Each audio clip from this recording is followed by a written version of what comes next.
lectures by Professor Jinraj and Professor Paulette. And actually, Professor Paulette is like our part of our faculty already. I hope next year she's gonna come back again. All right, and we have fifth year student, and we have graduate student, and some Ajahn lecturers, the dean and vice deans, many of them, and lecturer Ajahn Thantakon, Ajahn Ying Sawat. So we're gonna start with welcome speech by the dean.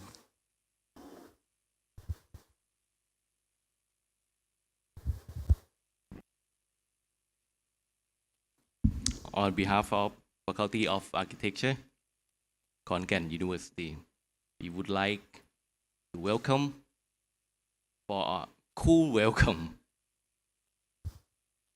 to our faculty, to our school of architecture. For both Professor Jinraj Joshipura, that I spell right, and Professor Paulette, Hebbert, and both of professor will give us an interesting presentation today, and we would like to thank Professor Chamnan Bunya Putipong for cooperation. At last, I think our relationship and collaboration will be continued to the next time. Okay, thank you very much.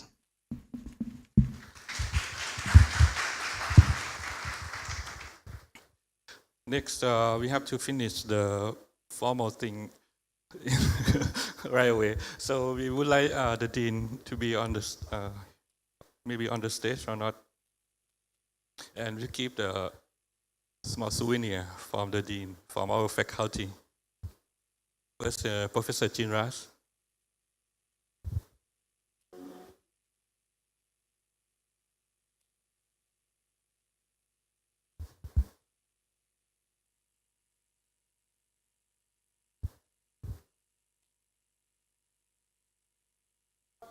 The clear is made by our staff and student.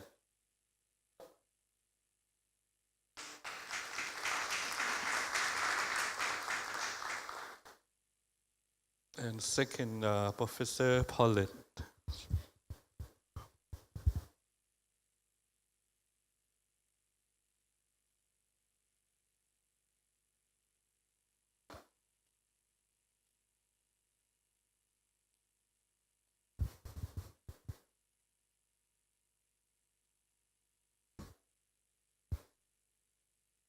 You make a photo, good photo.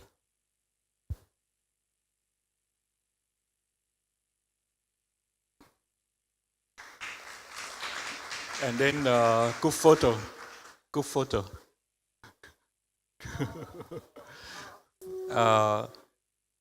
Firstly, I think the lecturer อย่างอาจารย์จินรัตน์นี่เขาจะเลคเชอร์เรื่องของพลังงานทดแทนอะไรก่อนแล้วเขาจะแนะนำการเรียนต่อที่ MIT เรารู้จัก MIT กันไหม MIT คือมหาลัยอันดับต้นๆของโลกเลยก็ลองดูแล้วของ Professor Paulette นี่จะให้แนะนำมหาลัยอย่างเดียวเลยOklahomastate ซึ่งอยู่ตอนกลางของประเทศก็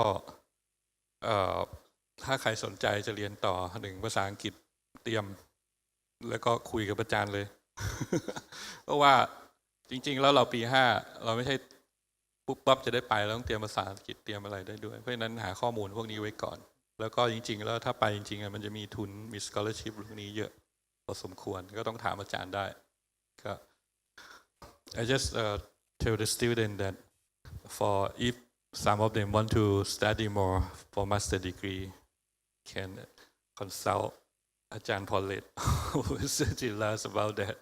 And so firstly we would like to begin with Professor Jinraj for the lecture. And Professor Jinraj is the visiting lecturer at Puerto Rico USA, and he graduated from MIT. He's gonna present the renewable energy and sustainable architecture. So good morning, everybody. Thanks for coming. I will first point out a mistake of mine. The first word should be alternate and not alternative, but I apologize for that. Now, how many of you know Christopher Columbus? Or how many of you don't know who is a Christopher Columbus? Everybody knows. That's good. So, but do you know whether he was married or not? Nobody knows that, right? Even Paulette doesn't know that. Okay, so we'll find it out. Okay, so what I'm going to cover here are different prevalent buzzwords that we find in the renewable energy world and in sustainability. So people talk about alternate, new, renewable. We talk about renewable as solar and wind. And we talk about sustainability, and many architects are proud to claim that they can cut off from the grid. And if you ask them a detailed question further than that, they are not cut off from the grid. They have actually created their own power plant as a backup. So there are a lot of misconceptions that I'm going to address, and I'm going to question, and we will question together on these concepts. And we will also examine the concepts and rationale behind these words. So if you look at the space science, there is a semantics mistake which comes from the social sciences and literature. So for example, when the astronaut went to the moon, the ground control asked them, so how is everything up there? Is that a correct question? No, it's not a correct question, because it is how is everything out there? Because it's in the orbit.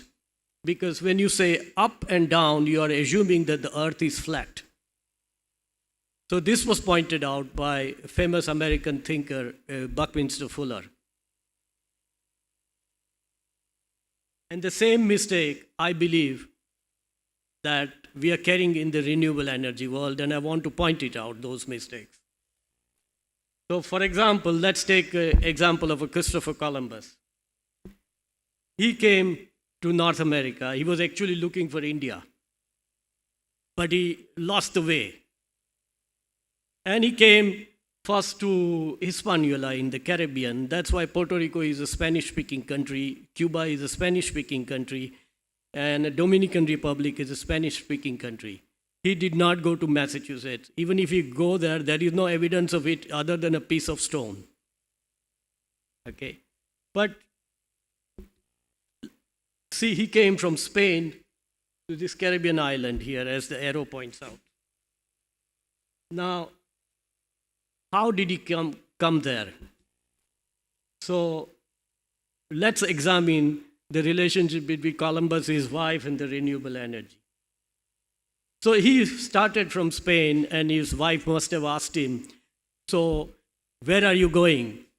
He says he's going to India. She must have asked him, how long will it take? How long will it take to go there? He didn't know. How many days will you stay there? He did not know. When will you come back? He did not know. So his wife kept on asking him nagging question. Okay. So forces he relied on to navigate were wind and solar. None of them were unpredictable, unreliable, and uncontrollable. Because he did not know whether he goes out in the ocean, there will be wind. Will he navigate? There will be cloud, there will be storm, there will be rain. He did not know anything because he relied on those energy sources which we call renewable. That means we can control it and we can renew it. It was not truth. He could not have answered those questions. So, and he knew that he could not answer it. So it means that he would not have been able to answer the question of his wife, and the fact that he undertook that journey shows that he must not have been married, otherwise he would have given up that journey. So let's say there are other people who have tried to do this even today's time. And in 2008, a mariner took a round-the-world journey on a solar boat. Now, can you imagine how many disciplines he had to know and understand before he can undertake journey? So I calculated myself from my own guesswork and my knowledge of nautical science, 42. So renewable energy world and energy and power generation is so multidisciplinary. There is no way one discipline or like architecture can answer all the questions. Now, is renewable energy new? My proposition is no, it is not new, because I teach 4 hours of history of renewable energy. And that is also 1200 years of history of renewable energy.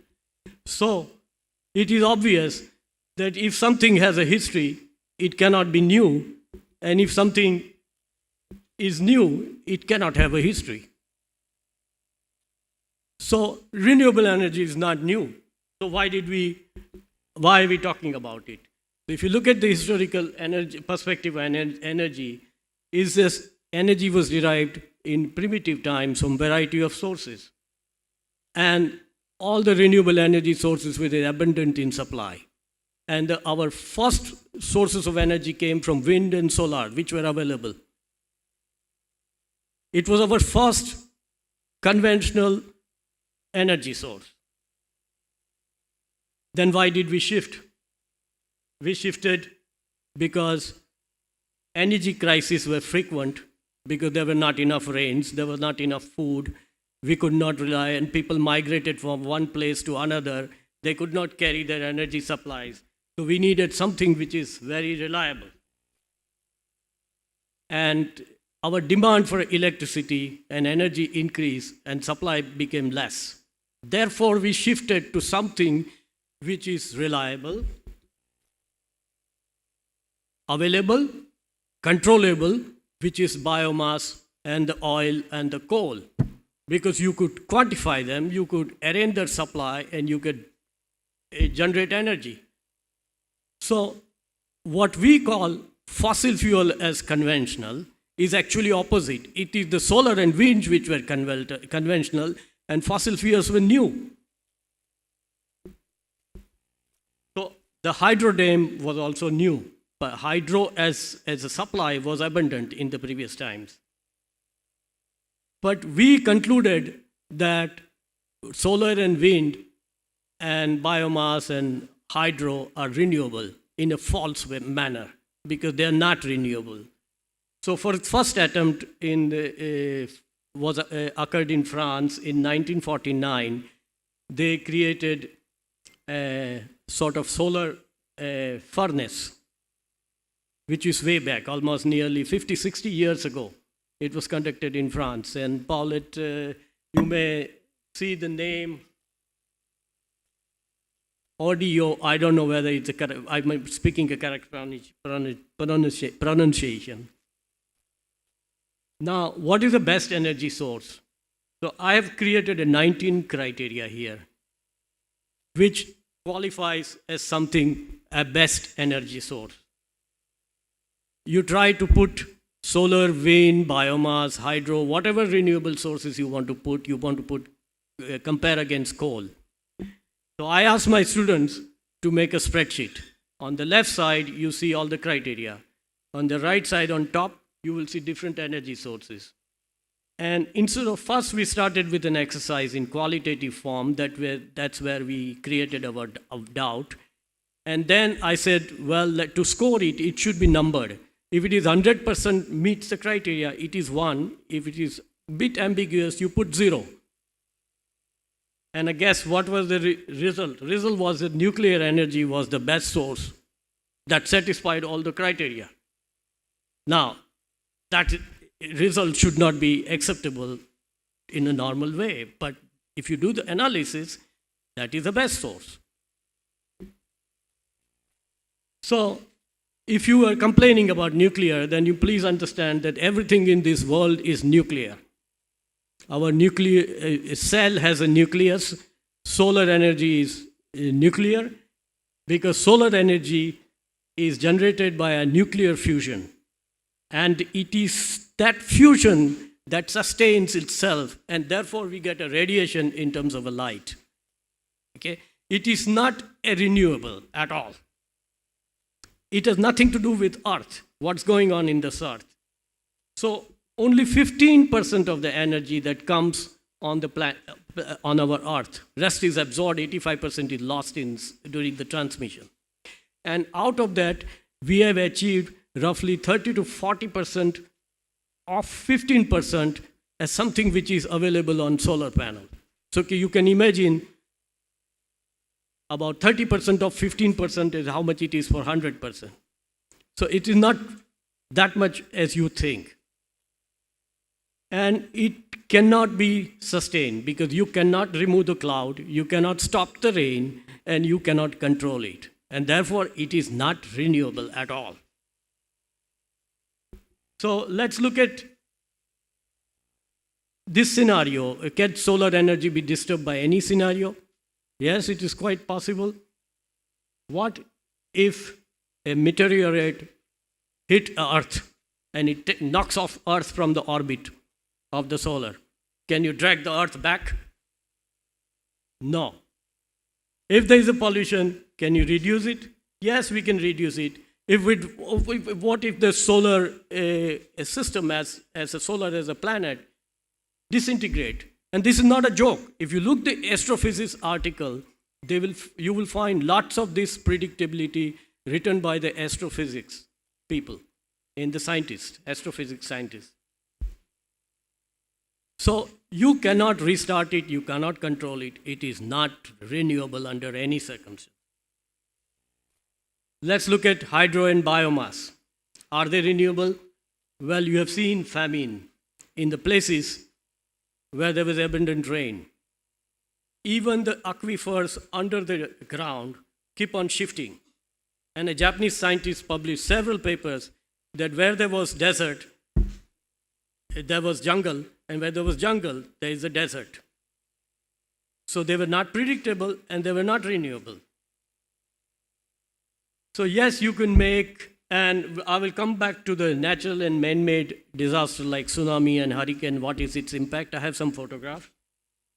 So I don't believe even hydro and biomass are renewable because we deforest, because you architect need projects and you need to deforest to build the building. Otherwise you cannot design building, you will die of hunger. So you will continue to deforest. And as the population grows, that will continue to happen. So in the sense, total amount of biomass keeps on reducing on Earth for both natural reason as well as man-made expansion. And that is not renewable. You are not going to reverse it unless you kill everybody and destroy all the building and plant a tree again.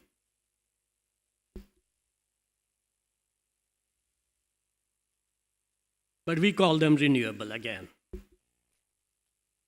This is a photograph from my two apartments in Puerto Rico. You'll see a lot of waves there. That means there is a lot of wind is there. That's why there are waves. And therefore we have a Bacardi rum factory where we have wind turbines. And I look at this picture from my window and I am sure that they are getting the wind turbines are working and they're getting energy. Sometimes in summer, it is so beautiful. But it is beautiful because there is no wind. That's why I could see the bottom of the ocean. There are no waves. That means the Bacardi rum factory, which relies on the wind turbines, is not getting any wind, and they're not making any money, and they're not producing electricity. Can they change it, the situation? Can they restart the wind? No. So how is wind renewable then? It's not renewable. It's simply available. But we still call it renewable. So let's go to fossil fuels. Are they renewable? My answer is yes, they are renewable. but we don't call them renewable. So how the fossil fuels are formed? They are renewed over time through fossilization of all kinds of organic matter. People, animals, vegetation, everything, they go into fossilization process and they keep on renewing themselves. They turn into biomass, coal, or oil. So we do not call them renewable because the rate of depletion, that is what we use, is faster than the rate of renewability. It takes 1 million years to renew the biomass, the fossil fuel resources. But that doesn't make them not renewable. In fact, they are renewable because can you stop them? No. Can you increase the rate of renewability? Yes, you can. If all the Hindus and others bury their dead without a coffin so that the microbes can enter it without any obstruction and start decomposing the material, you can increase the renewability rate of the fossil fuel. So to me, they are renewable.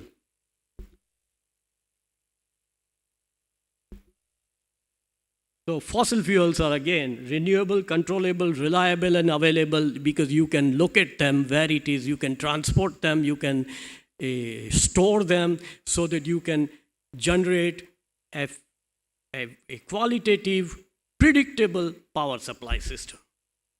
So we were using renewables before, which were what you call conventional renewable sources. To me, were conventional, and we started the humanity by using them. Then we shifted to the fossil fuel because we realized that those were bad. Now we have come back to say, no, these fossil fuels are bad, those ones are better. And now we think that they are new. They are not new. They were there before. It is these fossil fuels were new. So let's go back to the issue of a couple of other buzzwords and how we achieve it. For example, in architecture, we talk about net zero building. And I wonder myself, why net zero? Net zero assumes that there'll be no future energy demand, that there'll be no more energy consuming gadgets, that you will live with the demand that you have and you will not aspire for anything new. You don't want a net zero building, you want a net positive building, sorry. Why? Because architects love the concept of net zero is because they can say, I designed a net zero building. The I is very important in architecture. In a net positive building, you are not talking about I, because there is no knowledge in architecture that you study by which you can make a building produce more energy than you need. That requires engineering.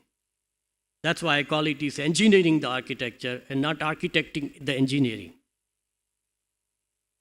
So we have to put our ego aside and let those who know energy technologies better and those who can invent it to work on this area. This is my personal opinion. Now, let's take some example of limitation. This is a beautiful island off Puerto Rico. This is where Pirates of the Caribbean 3 was shot, on this island. Can you sustain a life there? There is no way you can sustain a life there. It's beautiful, but it's only for photogenic. It's to go there, snorkel, and come back. Issues related to sustainability at building level is the demands are 24 hours a day. And reducing energy demand is a nice idea, but there is a limit how much you can reduce. Because as you ask for more gadgets and more things, you want a better quality of life, it will demand more energy. So important thing should be not just keep on reducing the demand, but rather how can we generate it? Because the world has not run out of energy.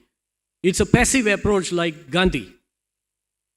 And the Indian monks and the Buddhist monks who eat what they get. The real idea is to produce in abundance that you can enjoy it to the fullest. So I myself do not agree to many of the ideas of passiveness that came from ancient Indian religion and Gandhi. There I agree with the Western world, where they create abundance and prosperity. And for that, they use ingenuity, technology. So there I agree with them on that. Besides, solar is only available 6 hours a day. Wind is intermittent, and there is no predictability in quantity or quality. Now storage, why store it? What do you think a lake is? A lake is a storage of energy. What do you think these trees are? The trees are storing the energy of solar energy. So they are storage. So when you create a building level scenario for energy, you tend to find solution which caters to the need of the building and caters to the need and the ego of the architects. Energy generation, distribution, and the whole power generation technology should be detached from the building. It should be based on a microgrid, and I will show you why later on. So I give you one example here of urban dynamics. Where I'm teaching in Puerto Rico, the university president asked me, can you make the guest house completely energy independent? I'm sure you must have a guest house here in KhonKaen University, where visiting faculty and the visitors come there. Problem was that first photograph shows to the left, where at 12 o'clock there was plenty of sunshine. In the afternoon, it was shaded. By another time, it was completely shaded. But this is also the simulation of, I went to the municipal registry office and asked them, can you give me plans of all the building proposals that have been submitted? Because those buildings will come up in next 5 years. And they will cast shadow on this roof. So if I say today I have made this building net zero because there is no shadow on it, in 5 years' time there will be shadow and there will be no energy generated there. So these urban dynamics by which urban growth occurs and the tall skyscrapers start casting a shadow, and this I saw in phenomena in KhonKaen myself. I'm staying at Pullman Hotel. I came there 10 years ago when it was Sofitel. And I took pictures 10 years ago, and today I see KhonKaen has expanded enormously, and there are so many buildings and so many tall buildings are coming up. So if you try to put a solar panel in low roof building, and afterwards another skyscraper comes, and that destroys the whole potential of solar energy, that's not a good thing. Because that means you have made a bad decision on investment. There is no return on that investment. So before you put a solar panel on any building, you have to know what is the future growth. Where is it coming from? Can you assure for next 20 years there will be no shadow on the building? So this is another issue.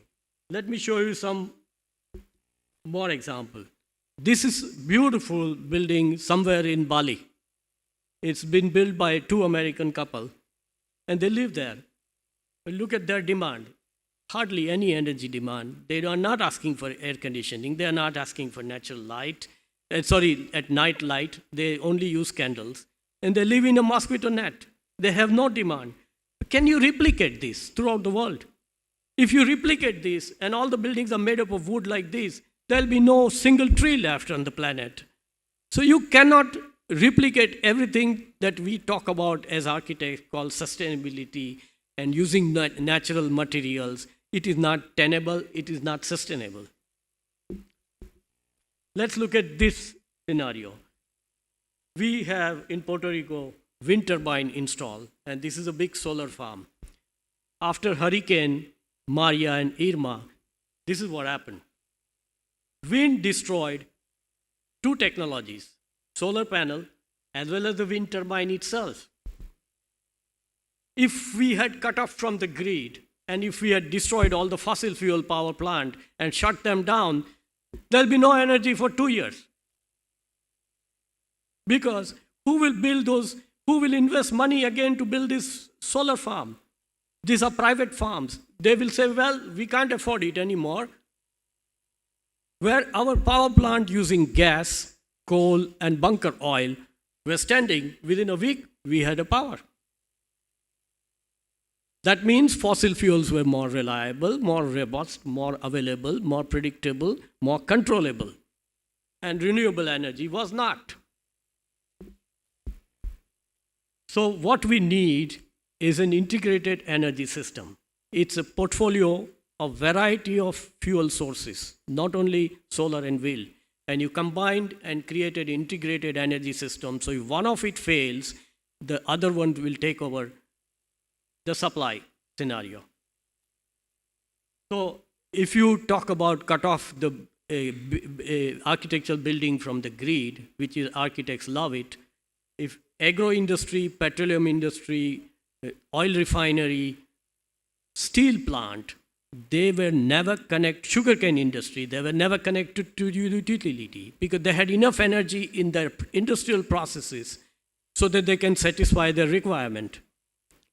But that was long time ago, 100 years, and they are still like that. I went to Kawasaki steel plant in Japan. There were no human beings, and there was no external connection because they were producing enough heat to make their own waste heat using a steam turbine to produce electricity. They didn't need anything. So that is one suggested approach, which is using the industrial processes and integrated energy system. So this is what is an ideal system where every source and every power producer is an independent power producer and they supply it to the common grid and not individual buildings. You can supply it to the grid, but you cannot make it net zero building. You use it, produce it, and supply it. Get it when you need it. You are just one of the power plant. So I further studied the sugarcane industry for Jamaica, and then I applied it in Okinawa. Here in this industry, I used entire industrial process of sugarcane industry. And I also took the Kingston, which is capital city of Jamaica, and I used entire urban waste and whatever methane gases were produced. I combined it to create an integrated energy system which doesn't depend on sugarcane, and it depends on multiple sources of fuel. And I called it an integrated agro-energy system, which is, one building is not important there. It is the robustness of the system. So my conclusion is, most of building cannot achieve 100% of energy independence. And my example of it is, recently, before I came here, I was involved in a competition of microgrid to supply electricity to various pharmaceutical industry in Puerto Rico. You will be surprised that the insurance company that insures the roof of the pharmaceutical industry prohibits use of solar panel on top of the roof. So how can you make that pharmaceutical industry net zero? You cannot, because insurance won't allow it, because they don't want any leakage, and pharmaceutical industry has so much infrastructure of chemical pipes, air conditioning, and so many things that you cannot even put the solar panel on it. So this is what is important is microgrid, which is the integrated energy system, versus the net zero building. So now we go to the next part of our buzzword, which is the sustainable advancement, which I call the sustainable advancement.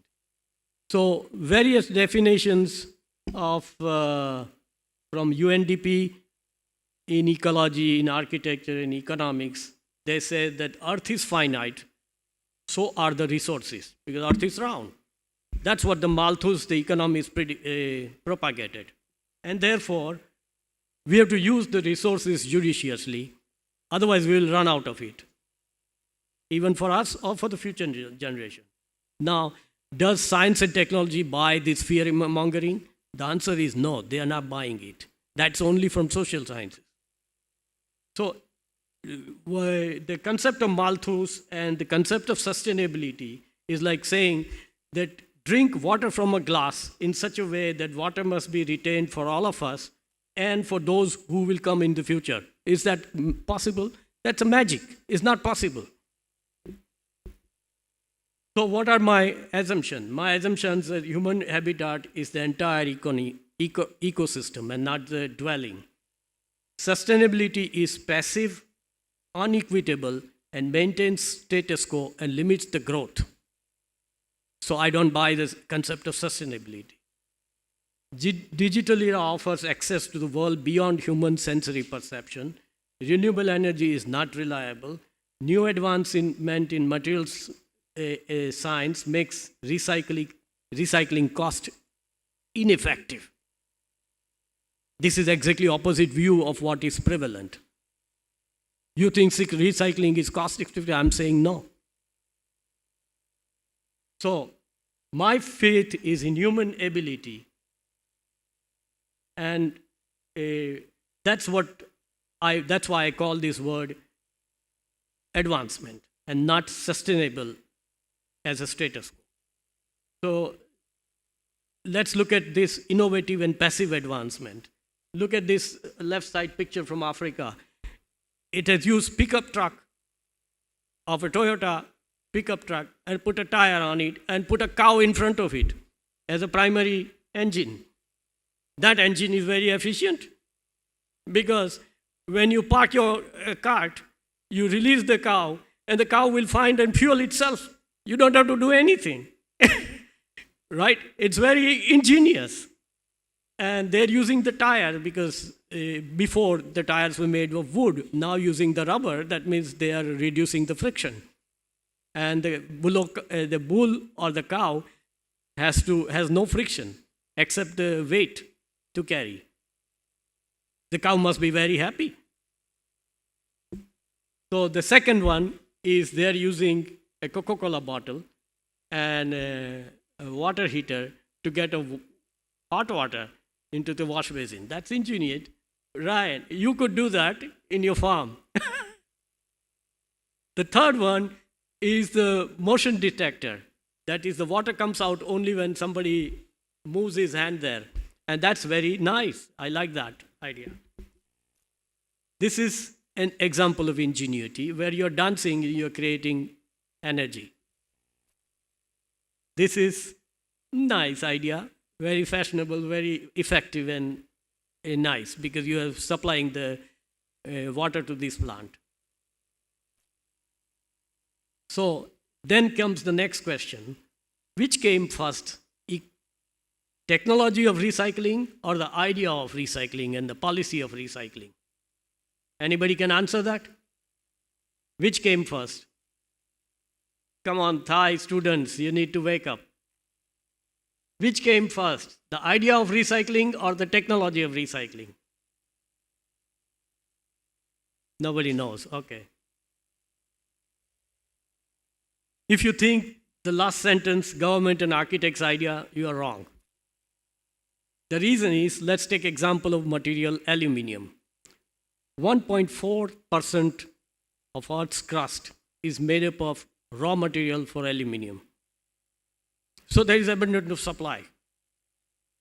However, and there are operating aluminum smelters at 235 all over the world, but it takes only 5% of energy to recycle the aluminum, then go to mining in Bolivia, bauxite mines in Bolivia, and get it from there. So tell me, any businessman who wants to produce aluminum extrusion section for your window, what he will do? He will recycle it because that makes economic sense. It is not because government is saying or architects are saying that let's use recycled material so the aluminum smelter produces aluminum for windows and doors from the recycled material. And the second question I will ask you is, often you utilize and say that I as an architect make sustainable building because I use recycled material or recyclable material. If you can go to the market and find me any material that cannot be recycled, I will give you $1,000. There is no material on earth that cannot be recycled. The point is, what do you mean by recycle? If you think when was KhonKaen University built? 100 years ago, 50 years ago, 60 years? 50 years ago. Do you think it will last for another 50 years? Okay. If you, after 100 years, if you take a steel bar from this building that broken down and sell it to the steel industry of that time, you think steel industry will exist? No. You think they will produce the same steel which was produced 100 years ago? No. There are no material in the market right now. Even after recycling, the qualitative, that is material characterization, is different. Lot of research has gone into it. Lot of alloys have been mixed. You are not going to find a recycled material. You will find a reused material where some of the components have been reused, but that is not recycled. That's completely misconception. So, coming back to it, when aluminum goes out of this building for smelter, it doesn't come back with the same aluminum. It is a different aluminum. So the whole world of architects are not getting it. Sorry, to say. And believe me, I'm an architect too. So we are not getting it. So let's say conflict between sustainable building and a recycled building. Metals are recycled between 10 to 25 years. How many of you have a car? Do you use the car which is 15, 20, 30 years old? No, you scrap it. Do you do the same thing with buildings? Do you scrap your building after every 25 years? Can you go to your client and tell him that, I'm going to design a building which will only last for 25 years? He's not going to accept it because he doesn't want his building to be destroyed in 25 years. No bank will finance it because all the financing is 30 years and beyond. So you cannot use material and send it for recycling as if the world is waiting for architects' building material for recycling. World is not waiting for that. So you can design whatever you want to design, and you can use any material you want to use. World out there is not waiting for your buildings. So you have to design buildings which are long lasting because it is the most capital intensive projects, buildings, and technologically backward. So we are not going to, so this idea of using a recycled material doesn't fly with me. So last conclusion is, problem is that if we design building that sustain over time, then we cannot use recyclable material. Otherwise, we are trapping those material that could have been recycled. So don't use recyclable material. Let the industry get it as fast as possible.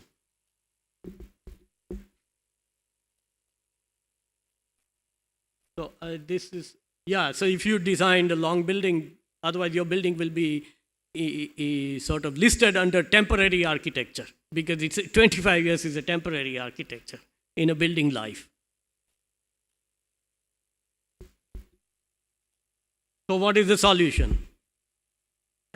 Solution doesn't lie with architects. They lie with the material scientists, physicists, chemists, and all that.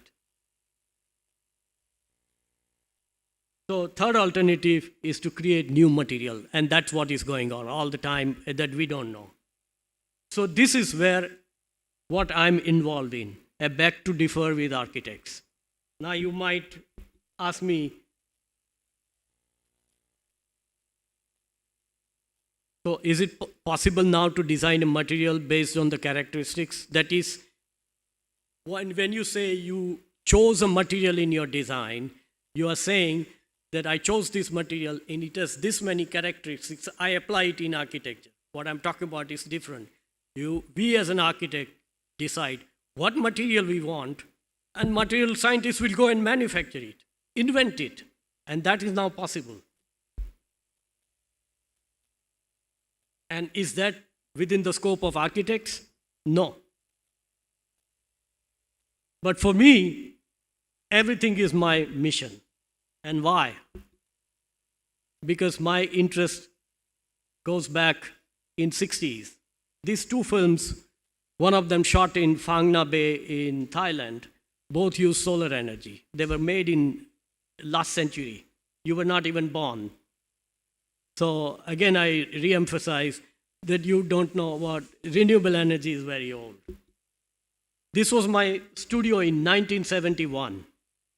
You see here on the left side, there I created a roof with a space frame, which you can see in the cross section on the right.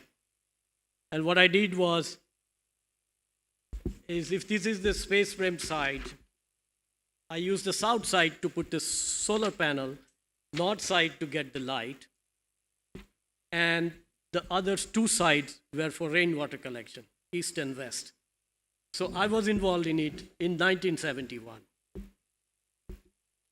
Then I did my thesis called in 1972, which is called Cyber Equilibrium, which says that future architecture will be subset of self-regulating dynamic environmental system, enveloping a cyberspace open to information and energy in order to sustain its essential constant and variable. 1971.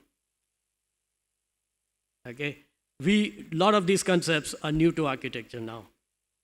Am I right? So how I derived that word, it derived from cybernetics, ecology, and equilibrium.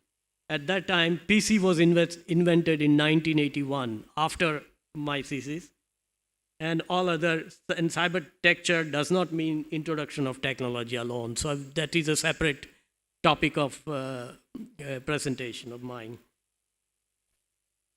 This was my two photographs showed how my title page of the thesis was. Architecture is open to information and energy. This is from another film of Stanley Kubrick called Space Odyssey 2001.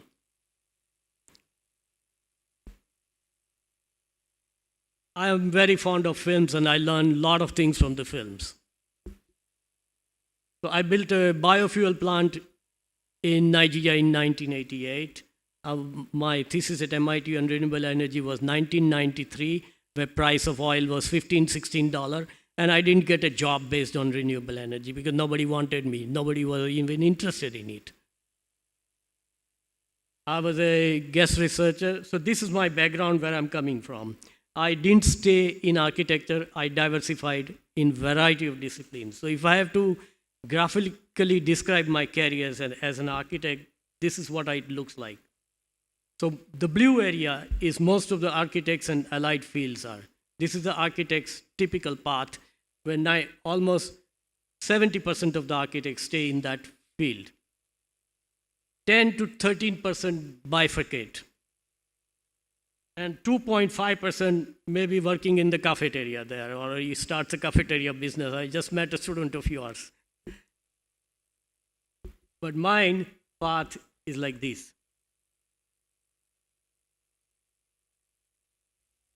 So I've worked in this many disciplines without studying any one of them. I have 2 patents in information technology while I was working at IBM. I've worked everywhere in every discipline. So I don't consider my life as a mission to remain as an architect. And therefore, I will tell you about where the material science, where I am focusing on. So this material, T stands for Tony and J stands for my name.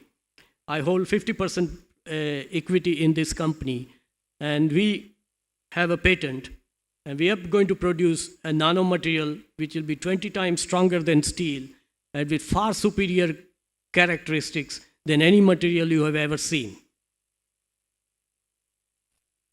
So this was a characterization done by Lockheed Martin, NASA, and many companies of the material that we produced. This is a car at Dubai airport made up of carbon fiber material, not nanocarbon. So you can see this material already in use in carbon fiber. This is the prototype that we built and we produced the material. And it was tested by NASA, Lockheed Martin, and Department of Defense in US. and each machine could generate 200 million in gross revenue. So your question will be, where will we get energy for production? Right? That is the first question you will ask me. Will we use renewable or non-renewable or fossil fuel? Where will we get energy? We'll be producing our own hydrogen, so we can run our own hydrogen gas turbine. We don't need anybody's energy. We don't need any fuel. Will you run out of raw material? Yes. If you stop all the air pollution on the planet, we'll run out of the material. So would you deplete natural resources of architect's earth? No. Will you get it from Mars? No. Not from any planet, but from between the planet, from the air. That will be our raw material. So instead of building castles in the air, we will build castles in the air made up of air. That is where the science and material science is going. So our effort with our limited knowledge in architecture is restricting us with our own inhibition and concepts of what we think the sustainable world should be.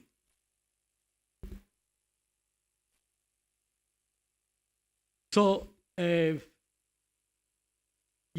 material will not deplete resources and hence sustainable. So, I'm not trying to discourage you. What I'm trying to tell you is, yes, we need words of wisdom, but we also need words and act of optimism. And by what I'm doing, I'm telling you that there'll be enough material in the world, and you will not run out of it, because science and technology is going far ahead. So these are the other topics for the future that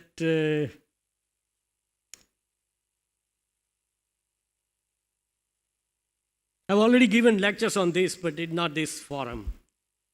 So, is that okay? Yeah.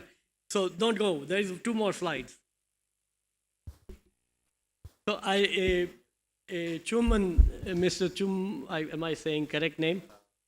He asked me that what advice can I give you for studying abroad in Western world, that is in US, Japan, or anywhere you want to go, MIT, Harvard, wherever you want to go.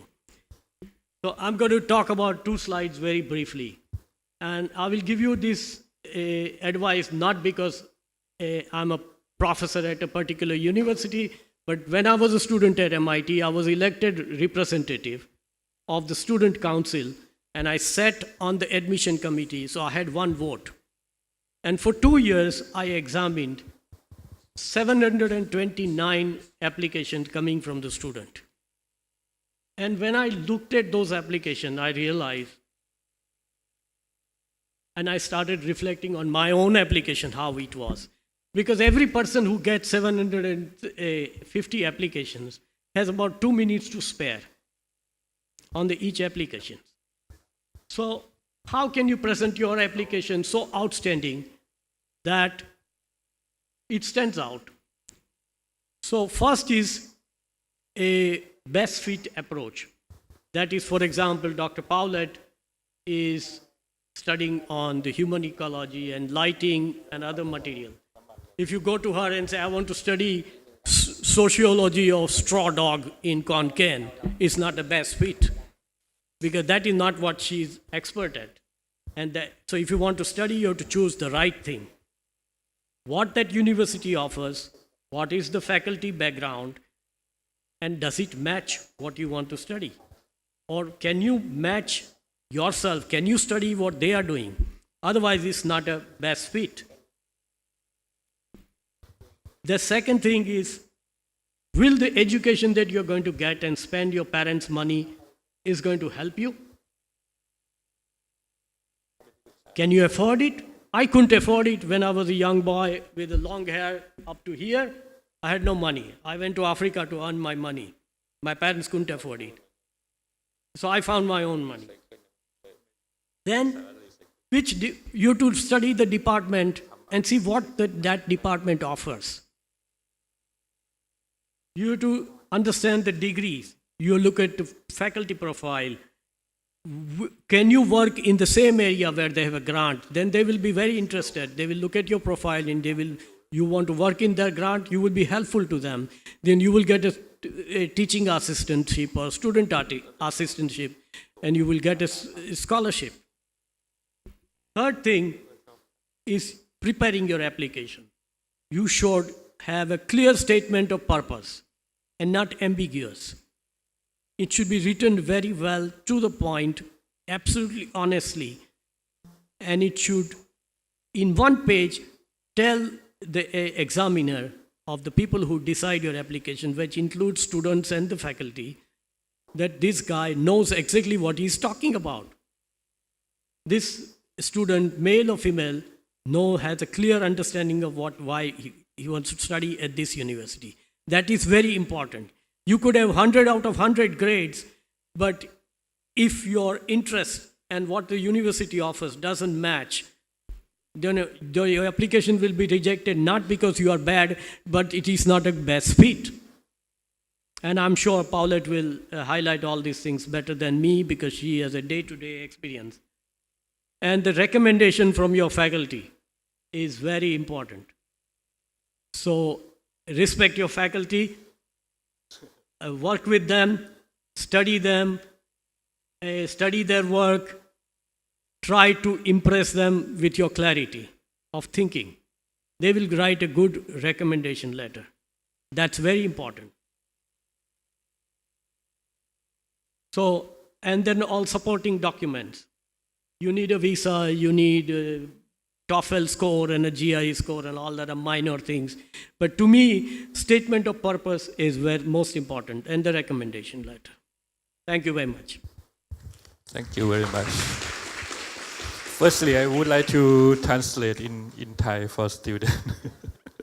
ก็เมื่อกี้คุยกับอาจารย์บอยพอดีผมจับประเด็นเขาได้บ้างไม่ได้บ้างนะฮะก็คือถ้าเราฟังไม่รู้เรื่องไม่ต้องตกใจนะเพราะว่าอาทิตย์2 อาทิตย์ประมาณ3 เดือนเทอมแรกของการไปเรียนที่อเมริกาผมก็จะรู้สึกเหมือนคุณนี่แหละผมฟังอะไรไม่รู้เรื่องเลย เพราะนั้นไม่ต้องตกใจแต่นี้ก็ยังไม่คือหัวข้อเขามันค่อนข้างที่จะยากนะและทีนี้เขา propose ไอเดียที่แบบเมื่อกี้คุยกับอาจารย์บอยนะอาจารย์บอยช่วยผมด้วยนะ ก็คือว่าเขา propose สิ่งที่มันแตกต่างจากคนอื่นแตกต่างที่เราเรียนอย่างเช่น Renewable Energy คืออะไรนักศึกษาตอบได้ไหม Renewable Energy มีอะไรบ้างยกตัวอย่างเมื่อกี้มีในสไลด์พลังงานอะไรฮะ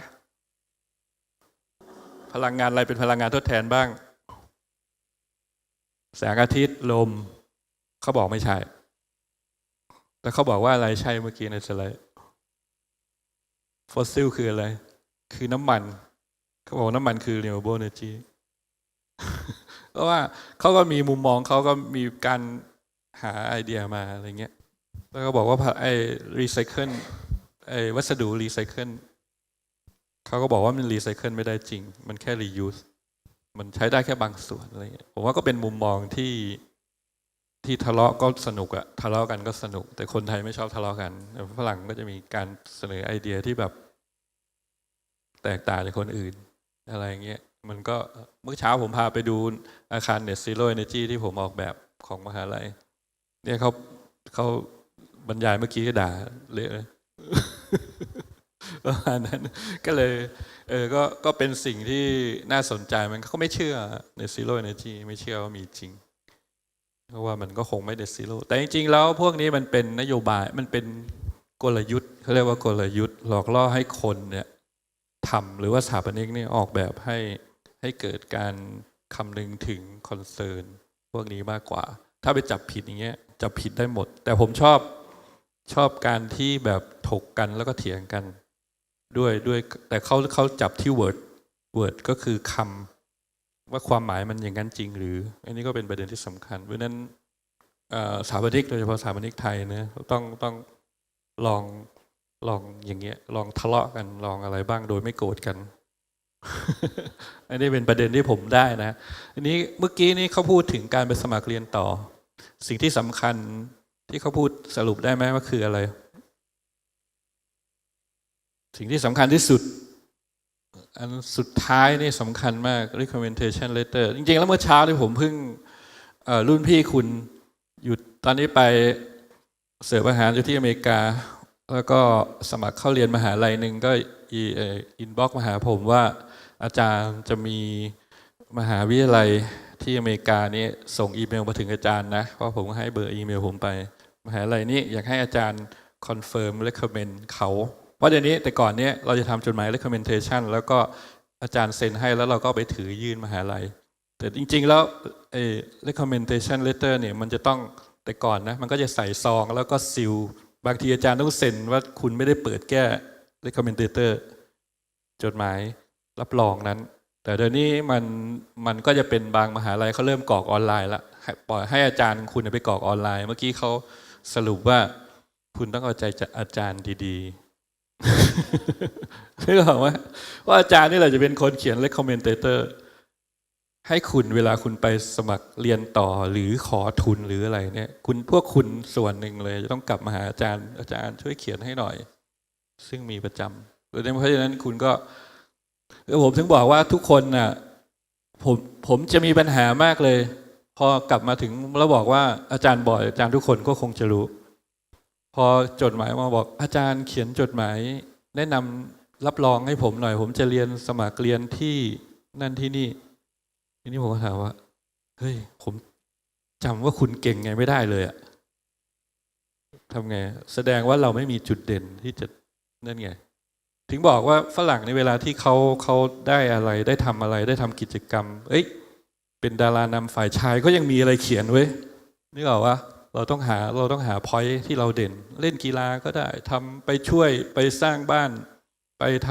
ำออกค่ายอาสาอะไรแต่ถ้าเป็นผู้นำได้เป็นประธานได้เนี่ยมันก็จะสตรองก็จะนั้นมากขึ้นเพราะฉะนั้น recommendation letter อีกอันหนึ่งคือ statement of purpose คือเราอยากเรียนอะไรพวกนี้เราต้องเตรียมไว้เราจะบอกอยากเรียนทับปัดในระดับที่สูงขึ้นเฉยๆไม่ได้มันต้องพอยต์มันต้องแน่นกว่านั้นอะไรประมาณนี้ so this translate library อาจารย์บอยเสริมอะไรไหมก็ไม่มีอะไรเพียงแต่ว่ามันจะมีประเด็นเรื่องที่เหมือนกันกับที่อาจารย์หนุ่ยนะฮะสรุปนะครับแต่ว่าที่อาจารย์เขานำเสนอเนี่ยจะเป็นประเด็นที่ว่าทำไม renewable ถึงไม่เป็น renewable energy ในมุมมองของเขาคือเรื่องของความ reliability นะครับแล้วก็เรื่องของ security แล้วก็เรื่องของหลายๆประเด็นที่เราเอาอะไรกับมันไม่ได้เพราะว่าอย่างลมอย่างแดดเราสั่งไม่ได้หรือคือเราอยู่จะไป renew เนี่ยเราสั่งให้แดดออกฝนตกเอาเมฆออกไปเนี่ยเราทำไม่ได้ก็คือเขาใช้คำ word อะเขาใช้เล่นกับภาษาเฉยๆหรอกจริงๆก็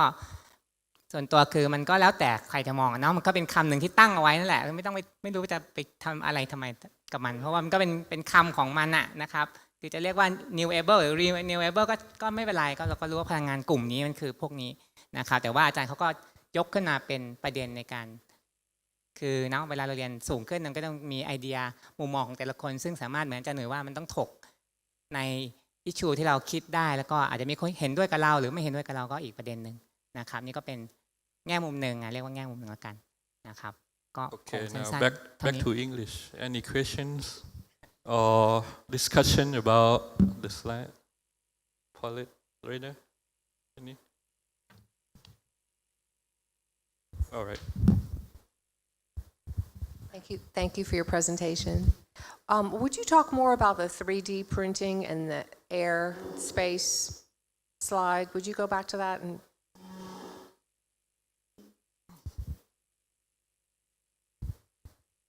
ที่อาจารย์เขาให้พูดถึง 3D printing ให้ฟังเพิ่มเติมอีกหน่อย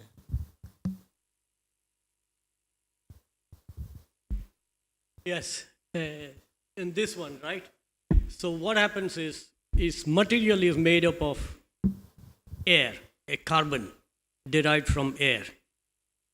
It can be extracted and we can build it any unit in the air. Now, your question may be, how will it stay afloat, right? Just like drones. How does the drones remain floating? So if you make a drone in the air and float it, if you make it big size, it could be habitable by a human being. And the fans and sizes will be bigger. It will be a bigger drone, which is called manned drone. A helicopter is a drone, and there are people in it. I have invested in another company which is based out of Massachusetts called Terrafugia. And what they are doing is building a car that becomes a plane. So it flies and it lands vertically like this. It is going into production next year. So technology is moving so fast beyond our imagination. However, the ideas of this flying car is not new. The same Bond film that I'm talking about, The Man with the Golden Gun, Dr. Scaramanga had a car that flew, if you remember the movie. So that idea is not new. But the actual production at a commercial scale is going next year. So it can be built in the air because it is injectors that can inject carbon material.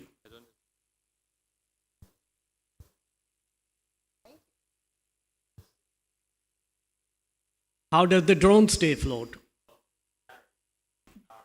So you just install the parts in it. Okay. First you build the body, then install the part, and just like any other thing.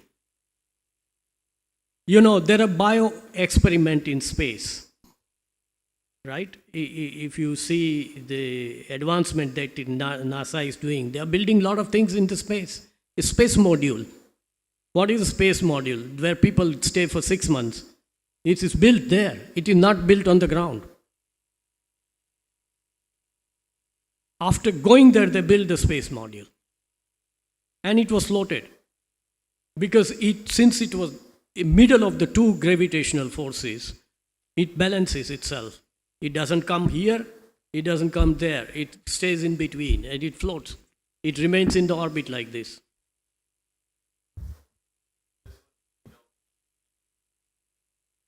Right. So that prototype machine whose photograph I can show you,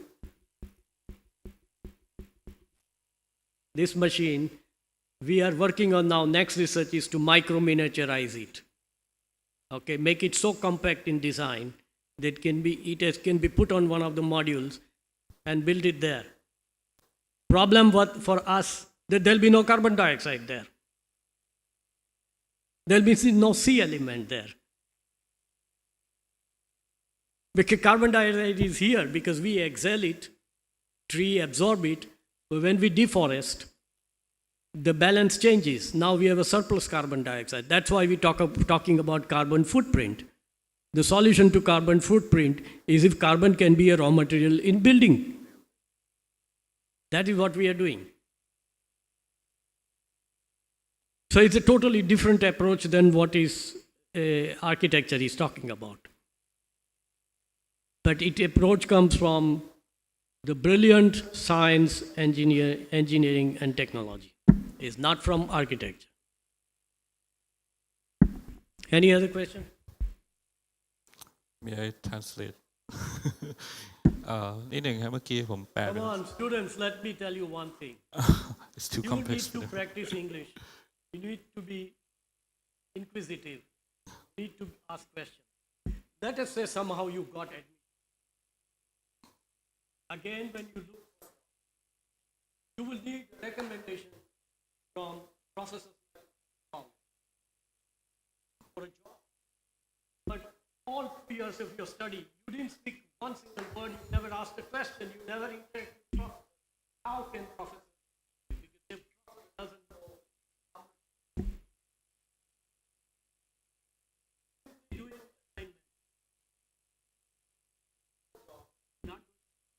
Thank you very much. Next, Dr. Paulette. อันนี้ก็จะเป็นแนะนำมหาลัยล้วนๆไม่มีอะไรมากนะฮะตัวนี้ OSU Oklahoma State University พอดีผมเขากำลังแข่งกอล์ฟระดับมหาลัยในอเมริกาแล้วก็ OSU นี่ เป็นมหาลัยที่เก่งมาก The thing that I love about this place so much is it's a can-do place. The staff, the faculty, our students, when we say we want to try something ambitious, it's let's figure out a way to do it.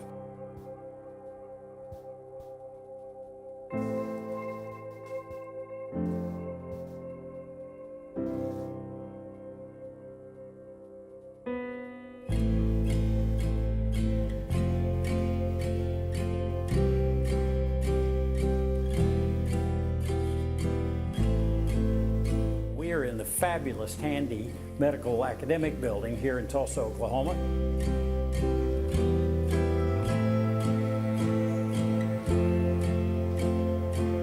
Look forward to the Michael and Ann Greenwood School of Music at Oklahoma State University.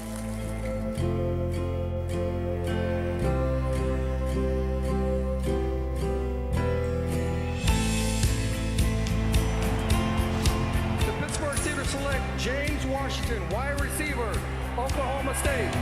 Mason Rudolph, quarterback, Oklahoma State. นักกอล์ฟดังมากเนี่ยเป็นศิษย์เก่าฟาวเลอร์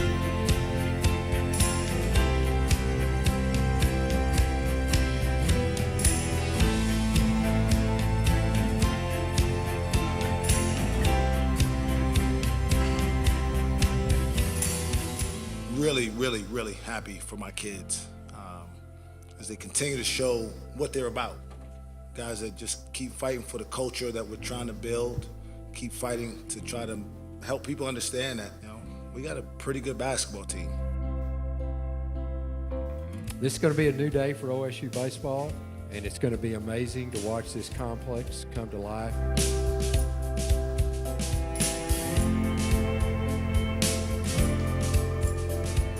We did build this for the students and with the students in mind.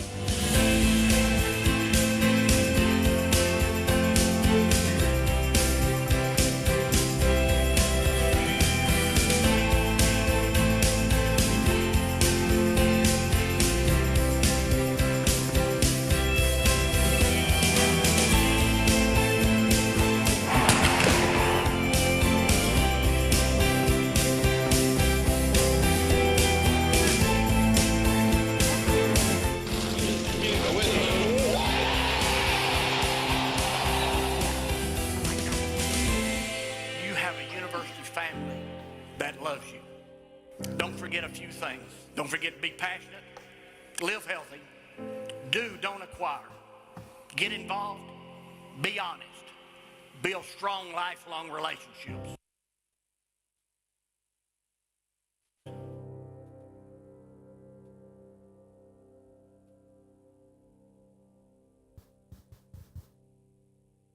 Okay, so good morning.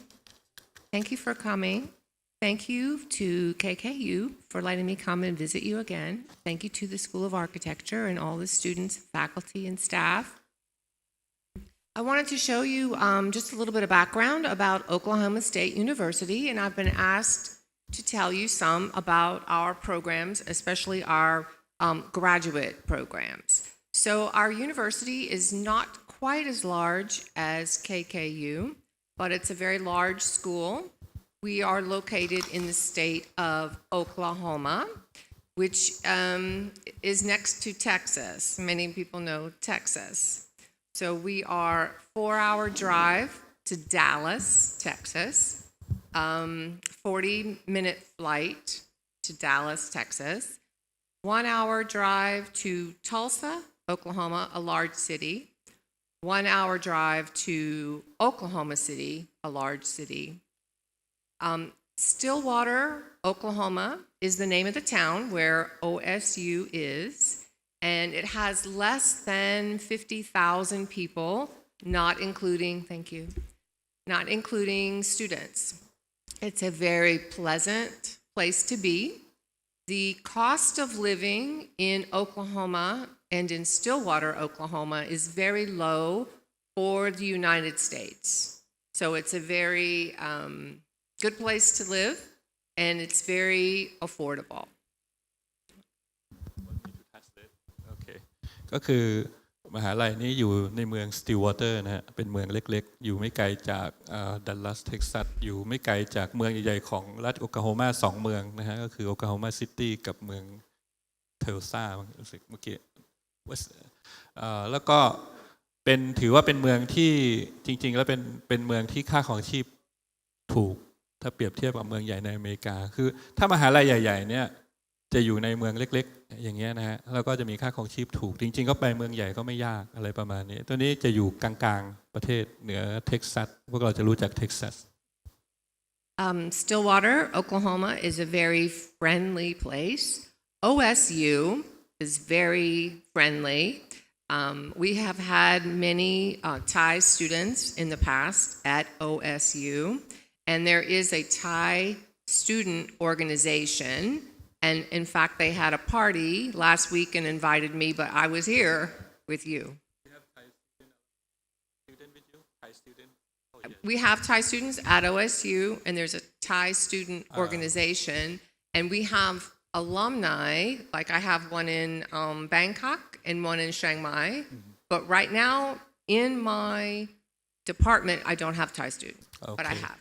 ก็คือว่าเขาบอกว่าเมืองสติลวอเตอร์เมืองที่ตั้งของมหาวิทยาลัยนี่เป็นเมืองเล็กๆแล้วก็ผู้คนใจดีแล้วก็มหาวิทยาลัยก็ผู้คนก็ใจดีแล้วก็มีนักเรียนไทยอยู่เยอะพอสมควรผมว่าเป็น100-200 คนนะแล้วก็มีเขาเรียกว่าสมาคมนักเรียนไทยอยู่ในนั้นนะฮะอยู่ใน OSU ซึ่งเมื่ออาทิตย์ก่อนเขาเพิ่งมีการพวกนักเรียนไทยเขาจะมีปาร์ตี้มีอะไรกันบางทีก็จะเชิญอาจารย์มาด้วยเขาบอกเขาโดนเชิญอยู่แต่ว่าเขาไม่ได้ไปแล้วเขามีนักเรียนที่เป็นคนไทยเป็นศิษย์เก่าเนี่ยอยู่ทั้งกรุงเทพทั้งเชียงใหม่แต่ช่วงนี้ไม่มีก็คิดว่าพวกเราน่าจะเป็นลูกศิษย์เขาได้ ครับผม So also, in the past, OSU has had program to bring Thai students. So I had another student in Bangkok and all his friends who came and audited classes for me. And he is in architecture, and he's outside of Bangkok. So Pornchai Temten Thai, and he came and studied for 2 years, took classes. So we have many landscape architecture students that come from Thailand to OSU, and we have a lot of interaction with Thai students. So I would welcome the opportunity for you to come. Right now, I also have several students from Asia. I have one Chinese student who came into the interior design program 2 years ago, and most recently she was named one of the outstanding top 10 students in our college and got a large award. And she was funded to travel on 2 trips with me, one to San Antonio, Texas, and one to North Carolina to do research projects. So I also have some funding for students who do research with me. ก็คือว่าตอนนี้เขามีนักเรียนไทยอยู่แล้วก็มาลงเรียนกับเขาเนี่ยอยู่นะฮะแล้วก็มีนักเรียนเขาจะมีโปรแกรมพวกที่มาเรียน landscape แล้วก็มี interior design แล้วเขาก็บอกว่าเขามีนักเรียนจากเอเชียอยู่จำนวนหนึ่งคนหนึ่งเก่งมากเป็นคนจีนแล้วก็ได้ทุน scholarship ก็จะได้เดินทางไปกับเขาไปซานอันโตนิโอที่เท็กซัสแล้วก็นอร์ทแคโรไลนาที่ไปทำวิจัยร่วมกับเขาเพราะว่าถ้าเป็นนักเรียนเก่งเขาก็จะถูกจับทำวิจัยแล้วก็ได้เดินทางได้ไปเที่ยวไปทำวิจัยกับเขาด้วยครับผม So I'm going to read you just a little bit, then I'm going to show you a few slides, and then hope I can find this other video. So our college is called the College of Human Sciences, and we believe in the person, the people, the human. And in our college, we have design, housing, and merchandising. That's the department that I'm in. We have hospitality and tourism management. We have nutritional sciences and human development, family science. So we have a very large building. We just did a huge renovation and addition, and it's has restaurants in our building, very big spaces, very, very nice for students. Lots of laboratories and studios with 3D printers and virtual reality, a lot of technology. เขาคณะเขาเป็นชื่อคณะ Human Science นะฮะ Let me see it.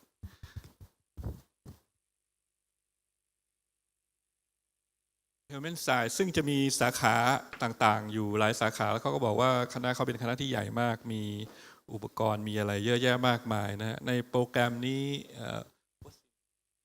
The Graduate Program ก็จะมีเรื่องของดีไซน์มีออกแบบhousing แล้วก็ merchandise ไม่ได้คือพวกพาณิชยกรรมพวกนี้พวกทำบูธทำพวกเกี่ยวกับการพาณิชย์ต่างๆแล้วก็ housing นี่คือบ้านเราก็คือการเคหศาสตร์พวกนี้นะฮะแล้วก็ดีไซน์ก็คือจะมีออกแบบต่างๆหลายสาขานะฮะก็เป็นถือว่าเป็นคณะที่ใหญ่ของ OSU ครับ So we offer a Master of Science in Design, Housing, and Merchandising, and a Doctor of Philosophy or Ph.D. in Human Sciences with a specialization in Design, Housing, and Merchandising. So students that were interested in studying something related to buildings or architecture or lighting, they would come in under the Master of Science degree, or if you already have a master's, then you come in for the Doctor of Philosophy. So we have several students that come from architecture or facility management or engineering or areas similar to that.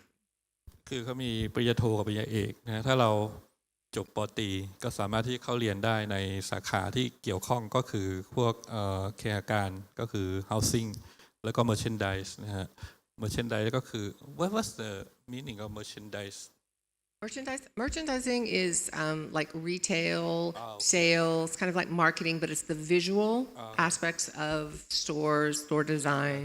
ก็คือพวกทำร้านค้าให้เช่าตกแต่งอะไรพวกนี้แล้วก็interior design อาจารย์เขาก็จะเชี่ยวชาญเรื่อง lighting หรือว่าโดยเฉพาะเขานี่ก็จะเป็นเรื่อง lighting อยู่แล้วเขาทำงานกับอาจารย์บอยค่อนข้างที่จะเยอะเพราะฉะนั้นก็สามารถที่จะติดต่อได้หรือว่าถ้าใครจบโทแล้วนะฮะมีนักศึกษาป.โทเนี่ยก็สามารถที่จะเข้าเรียนต่อระดับปริญญาเอกได้ก็จะมีนักศึกษาที่จบทางด้านทั้งสถาปัตย์ Facility Management ก็คือ FM เนี่ยเพราะอเมริกาเขาจะมีหลักสูตร FM ปริญญาตรีแล้วก็จะมีทางด้าน Engineer เนี่ยมาเรียนกับเขาครับ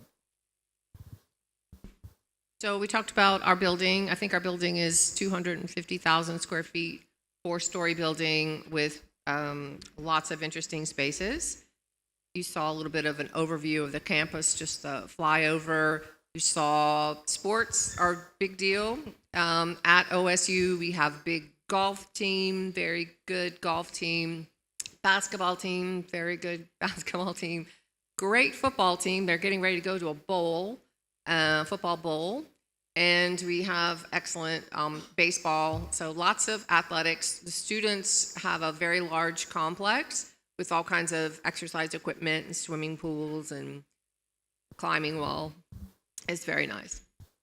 เรื่องกีฬาเนี่ยเป็นเรื่องใหญ่นะของมหาวิทยาลัยในอเมริกาจริงๆอาจารย์บอยจบจากมิชิแกน University of Michigan โคตรดังเลยกีฬาแต่มหาลัยผมไม่มีทีมกีฬาเป็นมหาลัยเล็กๆอยู่ในเมืองเพราะฉะนั้น OSU นี่ก็เป็นมหาลัยที่เก่งเรื่องกีฬามากพอเขาจะมีอีเวนต์กีฬานะเวลาวันศุกร์เสาร์อาทิตย์อย่างเงี้ยเพราะฉะนั้นฤดูอเมริกันฟุตบอลอย่างเงี้ยโอ้ถ้าคนชอบกีฬาอาจารย์หมอยไม่ดูอะไรเลยใช่ไหมดูนักศึกษาก็จะได้ราคาพิเศษตัวซีซั่นอย่างเงี้ยซึ่งแต่ผมเคยไปเรียนภาษาที่อลาบามานะก็จะมีซื้อตั๋วซีซั่นแล้วเอามาขายต่อเพราะว่าเมืองพวกนี้นะเมืองเล็กๆพวกเนี้ยทีมมหาลัยคือทีมของรัฐเลยเพราะฉะนั้นคนในรัฐทั้งหมดนี่ก็จะเชียร์ทีมมหาลัยก็จะมีอเมริกันฟุตบอลมีบาสเกตบอลมีเบสบอลแล้วก็เมื่อกี้ก็มีทีมกอล์ฟที่เก่งมากโอคลาโฮมาแล้วก็มีคนหนึ่งริกกี้ฟาวเลอร์ถ้าเราไปเสิร์ชดูน่าจะเป็นลูกครึ่งญี่ปุ่น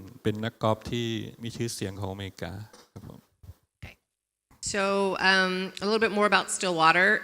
The campus is very large, expansive spaces, but then we also have a very nice downtown, a small Main Street area of downtown that has little restaurants and shops and cafes and bars and fun stuff for students. And there is a bus that goes to Tulsa, so it's very easy mass transportation to visit the nearby cities. And we have a small airport that only flies to Dallas, Texas, but from Dallas you can go many places. ก็คือ Stillwater เมืองชื่อ Stillwater นี่เป็นเมืองมหาวิทยาลัยเล็กๆเนี่ยก็เมืองพวกนี้จะเป็นเมืองที่น่ารักครับเป็นเมืองมหาวิทยาลัยแล้วก็ปลอดภัยนะผู้คนก็จะน่ารักส่วนใหญ่ก็เป็นนักศึกษาก็จะมีย่านผับบาร์ไม่ขาดแคลนนะฮะทุกวันศุกร์นะฮะ แล้วก็เขาจะมีรถบัสไปยังเมืองทัลซาประมาณ1 ชั่วโมงแต่ว่าเขาจะมีสนามบินเล็กๆมหาลัยพวกนี้เมืองเล็กๆพวกนี้จะมีสนามบินเล็กๆแต่สนามบินเขาเนี่ยจะบินไปดัลลัสที่เดียวแล้วค่อยไปคอนเนคไฟล์จากดัลลัสไปที่อื่นๆได้ทั่วโลกครับ Tulsa, Oklahoma is very famous for Art Deco buildings, so you could Google that. There's a lot of really special buildings that you can tour. So many things of architectural interest, especially in Tulsa. Tulsa นี่ที่รัฐโอคลาโฮมานี่เป็นเมืองใหญ่ที่อยู่ไม่ไกลจากมหาวิทยาลัยประมาณ1 ชั่วโมงแล้วก็เป็นเมืองที่มีชื่อเสียงของ Art Deco ถ้าใครศึกษาเรื่อง Art Deco ของในอเมริกาก็จะเกิดขึ้นประมาณปี1920-1930นี่จะเป็นช่วง Art Deco ในอเมริกาครับ Okay, so why would you want to get a graduate degree?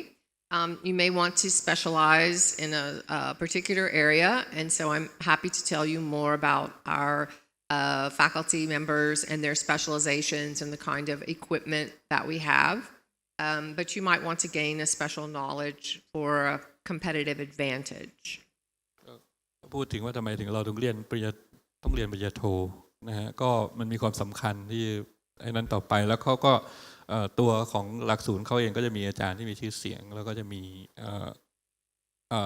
สามารถที่จะพัฒนาต่อไปสกิลของเราได้ครับ You may want to conduct research on a problem area. So a doctorate is going to be a research degree, and a master's, we have the choice of either a design thesis or a research thesis. So you could be involved in some aspects of research at the master's level and definitely at the doctoral level. ก็คือในปริญญาโทจริงๆแล้วเวลาที่เรียนปริญญาโทนี่มันจะมีทางเลือก2 ทางคือเป็นดีไซน์ approach ก็คือเรียนดีไซน์เหมือนเดิมอ่ะอันที่2คือเป็น research ปริญญาโทในประเทศไทยมี research อย่างเดียวคือทำวิจัยแต่ของอเมริกาเนี่ยอย่างที่ผมเรียนก็เรียนสตูดิโอแล้วก็จะมีทีสิทธ์ตัวสุดท้ายทีสิทธ์เหมือนทีสิทธ์ป.ตรีของเราเลยแต่ง่ายกว่าบุ๊กง่ายกว่า I'm not sure is that the design thesis you have to have the books It's usually drawings. Yeah, it's usually a set of drawings. just like Have studio an exhibit. โอเคก็คือของเขาก็จริงๆแล้วทั่วไปนะอเมริกาก็จะมี2ดีไซน์โปรแกรมนี้ก็จะมี2แบบคือแบบมีทีสิทธ์กับไม่มีทีสิทธ์ไม่มีทีสิทธ์ก็คือบางทีก็จะเรียนสตูดิโอจบไปก็จบป.โทเลยแต่ถ้ามีทีสิทธ์ก็คือทีสิทธ์เหมือนป.ตรีบ้านเราอ่ะถ้าเป็นดีไซน์สตูดิโอถ้าเป็นดีไซน์โปรแกรมเหมือนทีสิทธ์ป.ตรีเรานี่เยอะเลยแต่ง่ายกว่า And then many of you may want to teach. So to teach, normally you'll need a master's and or a doctoral degree to teach at a university. ก็มีทั้ง Ph.D และ Master Ph.D ก็คงเป็น research นะครับ So these are just our areas. I don't know if we have anybody here from textiles, but apparel design and production, those are the fashion people, also functional apparel. So our apparel people have a lot they're working on for firefighters, for police forces, for the military. So they do garments that have function to them, like they keep the firefighters cool or they protect, they have armor for the police. ก็คือจริงๆแล้วเขามีสาขาทางการออกแบบและ Product นี่ก็คือเขาเคยคุยกับผมแล้วว่าก็คือสาขาหนึ่งที่น่าสนใจที่เขามีชื่อเสียงก็คือด้าน Textile คือเรื่องผ้าแต่ผ้าเขาจะเป็นเรื่องของเทคโนโลยีการทำผ้าให้กับตำรวจดับเพลิงหรือว่าให้กับอะไรนี้ที่ป้องกันเพลิงอะไรพวกนี้ที่เป็นเทคโนโลยีเส้นใหญ่อะไรพวกนี้นะฮะ And then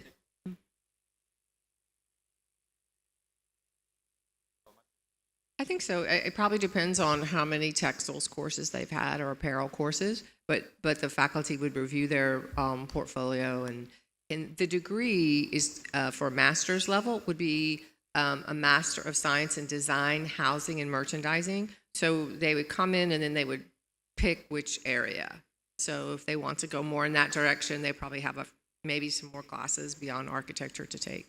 ก็คือปริญญาโทเขาจะเป็น Master of Science นะฮะเป็นเขาเรียกว่าวิทยาศาสตร์บัณฑิตวงเล็บนะฮะเป็นสาขาของเขาเนี่ยก็จะเป็นประมาณนี้ส่วนใหญ่ตอนนี้อเมริกาตอนนี้ส่วนใหญ่อเมริกาเป็น M Sci หมดละ M Art ที่มีอยู่ไม่กี่ที่แล้วครับ So interior design is my area. So is the area probably most of you would come in under, which is basically interior architecture. And our faculty focus on many different building types like airports, retail stores, office buildings, complex buildings of all sorts, transportation facilities, just everything really. And it's basically interior architecture. คือสาขาที่เขาอยู่ก็คือสาขา Interior Design ก็จะส่วนใหญ่ก็จะเป็นการออกแบบ Interior ของหลายฟังก์ชันนะไม่ว่าจะเป็นโรงแรมสนามบินอาคาร Office Building ต่างๆก็จะเป็นการเชี่ยวชาญทางด้านนั้นครับ You can focus on lighting. Lighting is sort of my specialty, lighting design for buildings, lighting systems, and also working with color, so color systems, and facility management. We do offer courses in facility management, so that would be more about the building and the building systems and maintenance and keeping the building running and the economics behind that. คือทางเชี่ยวชาญของเขาก็จะเป็นเรื่อง lighting นะฮะนอกจากนั้นสาขาเขาก็จะมีเรื่องของ facility management ก็ facility management จริงๆเป็นสาขามันเกิดขึ้นช่วงที่ผมไปเรียนนะตอนนั้นมันมีอยู่แค่2มหาลัยตอนนี้มีอยู่ทุกมหาลัยประเทศไทยรู้สึกจะมีอยู่แค่น่าจะจุฬากับศรีปทุมหรือเปล่าตอนนี้ก็เป็นสาขาที่น่าสนใจนะเป็นการจัดพื้นที่จัดการพื้นที่ภายในตัวอาคารนะฮะตัวนี้ถ้าใครสนใจจะไปเรียนต่อด้านนี้ก็เป็นด้านหนึ่งที่น่าสนใจหรืออาจารย์เปิ้ลจะไปเรียนต่อเอกไหม FM ครับผม And the other area is merchandising. So I actually have 2 degrees in merchandising, but I don't teach in merchandising. But this has to do with retail stores and the appearance of stores and the selling of things in stores. But all of our faculty and students work together and take some core classes together and maybe do research together. จริงเขาจบทางด้าน merchandise ด้วยนะฮะแต่ว่าเขาไม่ได้สอนสาขานี้โดยตรงแต่ว่าสาขานี้ก็จะเป็นเรื่องของการจัดตกแต่งร้านค้า retail shop อะไรพวกนี้รวมทั้ง exhibition ต่างๆแต่ก็ร่วมมือกับ interior อยู่เพราะว่ามันเป็นสาขาที่เกี่ยวข้องกัน Okay, so they're just showing you some areas that you could go into if you got a Ph.D. So research or administration, so you could become a vice president of a university, something like that, or a dean. Management, so managing a facility, maybe a research facility, and then of course teaching. ก็คือ Ph.D. เนี่ยก็จบไปก็จะเป็นนักวิจัยหรือว่าเป็นผู้บริหารนะฮะยกตัวอย่างเป็นรองอธิการหรือเป็นคณบดีเป็นอะไรอย่างนี้แล้วก็เรื่องการจัดการแล้วก็จะเป็นเรื่องของการเป็นอาจารย์เป็นครูสอนเป็นอาจารย์สอนครับ So our resources for working with students are state-of-the-art laboratories featuring virtual and augmented reality software and equipment, Zone Product Studio, cutting-edge computer-aided design programs, cutters, printers, digitizers, and we have Gerber technology for the textiles and apparel laboratory. Yeah. Facility ก็แน่นอนฝรั่งมีครบอยู่แล้วในเรื่องของไม่ว่าจะเป็น lab ต่างๆรวมทั้ง lab ที่พูดถึง lab textile พวกทดสอบเนื้อผ้าเนื้ออะไรพวกนี้เขามีครบอยู่แล้วตัวนี้ไม่ต้องห่วง Okay, and so a little bit more. This is what we look for in master's students, especially in interior design or interior architecture. We're looking for how you're doing in school as an undergrad, so transcript of your academic work. We're looking for GPA translated to U.S. system of 3.0 or higher. Letters of recommendation that we heard all about already from our previous speaker. Those are very important. Statements of your purpose and goals, why you want to get an advanced degree, and what's your purpose. Resume and TOEFL scores. If English is not your first language, GRE or GMAT scores, verbal, quantitative, analytic, and writing. And then for architecture students, we would be looking to review your portfolio. So it would be images of the work that you had completed at KhonKaen. So they have to have both TOEFL and GRE or Yes, they have to have TOEFL score and GRE or GMAT. อันนี้โหดนิดหนึ่งนะฮะจริงๆแล้วสิ่งที่จะต้องใช้ในการสมัครก็คือ transcript นะฮะเป็นภาษาอังกฤษมีอยู่แล้วเกรดอะไรขึ้นไปอ่านซิใครไม่ถึงยกมือขึ้น GPA นะฮะ3ขึ้นไปนะตัวนี้ผมถึงบอกว่ามันสำคัญนะอย่าหล่อแหละเรื่องนี้3ขึ้นไปแต่จริงๆแล้วถ้าไม่ถึงจริงๆลองสมัครได้บางทีเขาก็ให้นะฮะตรงนี้อย่าตกใจผมมีเพื่อนๆเคย 2.4 แล้วเขารับก็มีนะเขาประกาศไว้งั้นแหละนะฮะแล้วก็ letter recommendation อย่างที่ผมบอกต้องเอาใจอาจารย์บอยไว้เอาใจอาจารย์เปิ้ลไว้ว่าพวกนี้เขาจะเขียนให้ดีได้หรือไม่ดีก็ได้ถ้าไม่ดีไม่ต้องส่งนะฮะแล้วเวลาที่แรงเวลาที่เขาเขียนว่าดีมากอะไรพวกนี้เรท1 ถึง 5 ดีที่สุดถ้าอาจารย์มาร์กที่3ที่2ก็ไม่ต้องส่งเลยต้องมาร์กที่4กับ5เท่านั้นนะฮะเวลาสมัครต้อง5เกือบหมดแล้วก็มา4บางอันเพื่อให้มันดูดีนิดนึงแล้วก็เมื่อกี้back to the little bit อันที่3คือ statement of purpose ก็คือว่าทำไมเราถึงอยากจะเรียนต่อเราอยากไปเรียนแล้วมันจะเป็นประโยชน์ยังไงเราจะจบไปทำอะไรพวกนี้เขียนไว้เลยนะหน้า1 2 หน้าก็ได้เขียนไว้เลย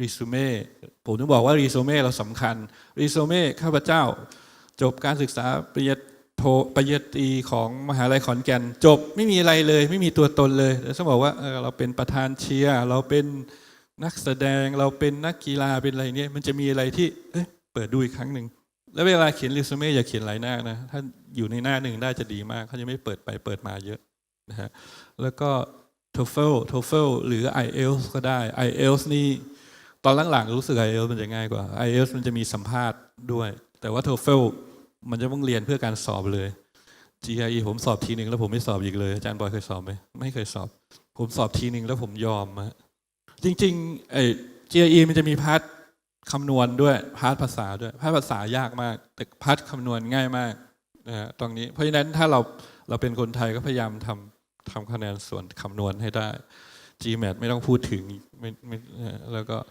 พอร์ตโฟลิโอเราต้องเตรียมพอร์ตโฟลิโอไว้นะฮะ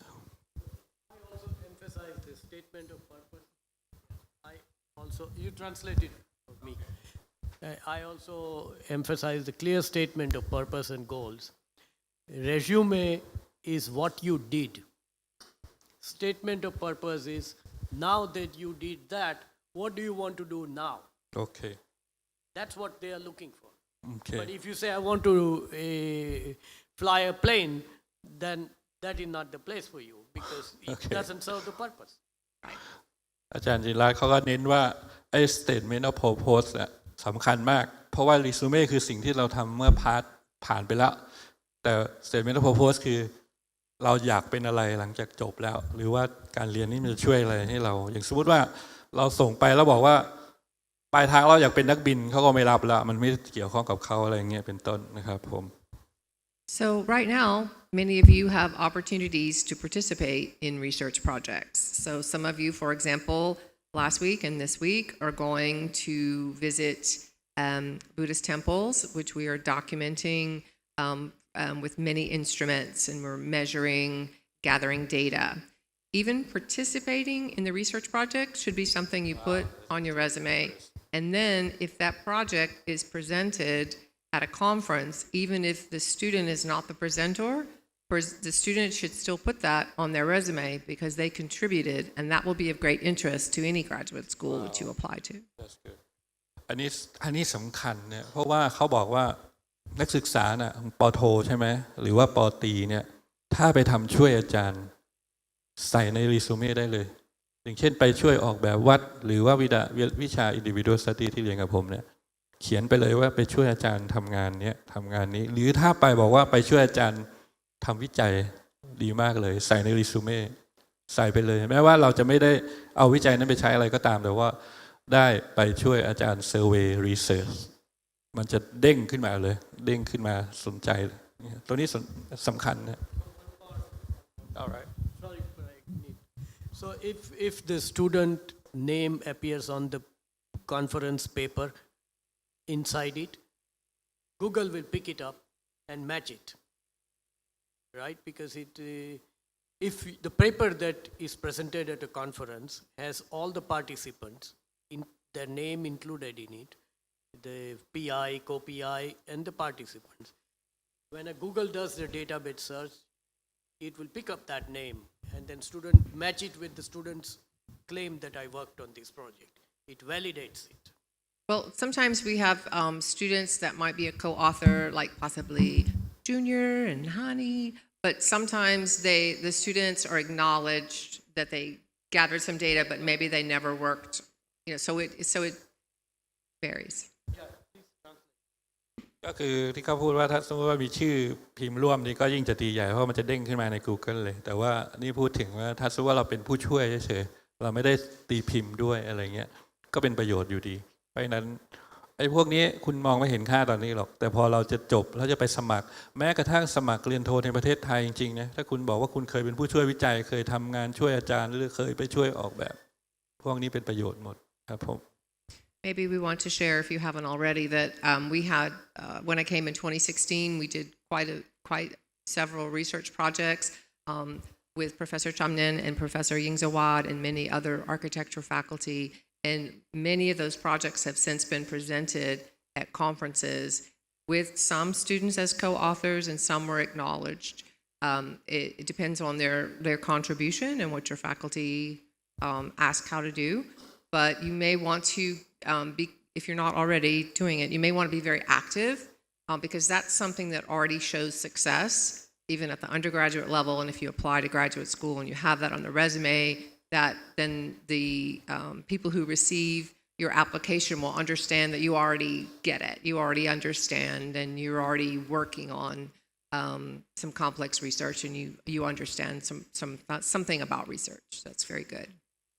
จริงๆปีที่แล้วเข้ามาไม่รู้ว่าใครได้ช่วยเขาทำงานอะไรไหมในโปรเจกต์หรือว่าในรีเสิร์ชพวกนี้เขาบอกว่าตอนนี้ไอ้ที่ทำไปเมื่อปีที่แล้วเขาตีพิมพ์เยอะละเพราะฉะนั้นตัวนี้สามารถที่เอาไปอ้างได้ว่าเราช่วยในการทำงานของเปเปอร์นั้นเปเปอร์นี้ครับ So other students might be looking for opportunities to present in KhonKaen or in Thailand or maybe at BTAC.